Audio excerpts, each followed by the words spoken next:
Reporter Berita Indonesia melaporkan dari Pengadilan Tipikor Jakarta Pusat.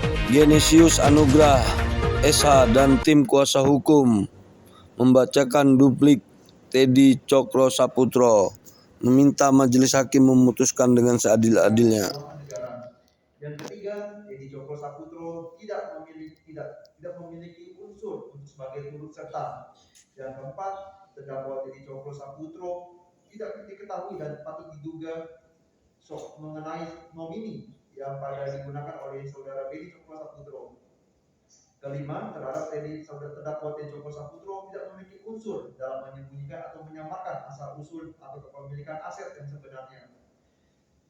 Oleh karena itu, yang mulia, berdasarkan uraian di atas, maka kami memiliki kesimpulan bahwa dakwaan penuntut umum dengan bentuk kumulatif subsidiaritas terhadap terdakwa Teddy Cokro Saputro berdasarkan pasal 2 ayat 1 Undang-Undang Nomor 31 Tahun 1999 tentang pemberantasan tindak pidana korupsi sebagaimana telah diubah dengan Undang-Undang Nomor 20 Tahun 2021 tentang perubahan atas Undang-Undang Nomor 31 Tahun 1999 tentang pemberantasan tindak pidana korupsi, dakwaan ke-1 primer, dan pasal 4 Undang-Undang Nomor 8 Tahun 2010 tentang pencegahan dan pemberantasan tindak pidana korupsi pencucian uang, dakwaan kedua subsidiar junto pasal 55 ayat 1 ke-1 KUHP tidak terbukti secara sah dan meyakinkan, dan terdakwa Teddy Cokro Saputro tidak dapat dikualifikasi sebagai orang yang melakukan, yang menyuruh melakukan, dan yang turut serta melakukan mengenai transaksi putar-putar uang sehingga dapat memperkaya diri sendiri atau orang lain atau suatu korporasi.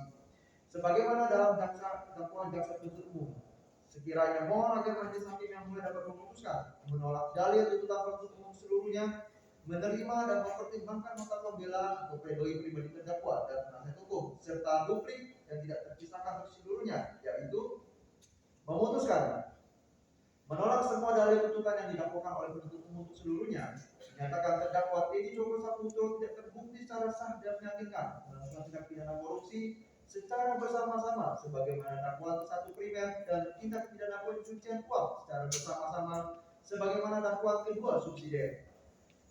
Membebaskan terdakwa Teddy Cokro Saputro murni dari segala pidana dakwaan dan tuntutan sesuai dengan pasal 191 ayat 1 KUH.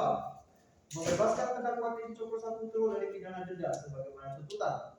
Membebaskan terdakwa Teddy Cokro Saputro dari pidana uang pengganti termasuk pada pengembalian seluruh aset yang dijadikan barang bukti kepada terdakwa.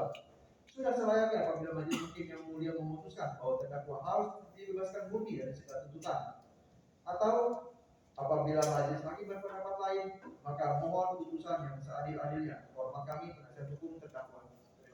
Mohon kepada yang mulia untuk memutuskan perkara ini seadil-adilnya dan membebaskan terdakwa Teddy Cokro Saputro dari segala dakwaan sebagaimana yang telah disampaikan oleh jaksa penuntut umum, di mana dalam fakta-fakta persidangan tidak terbukti sama sekali adanya unsur merugikan negara, di mana di dalam laporan BPK sudah dinyatakan bahwa investasi PT Asabri Reksadana dan Saham itu merupakan investasi, bukan otomatis menjadi kerugian negara, karena itu ada saham yang dibeli dan saham tersebut berpotensi untuk dijual kembali untuk mencari laba selisih harga dari harga yang dibeli.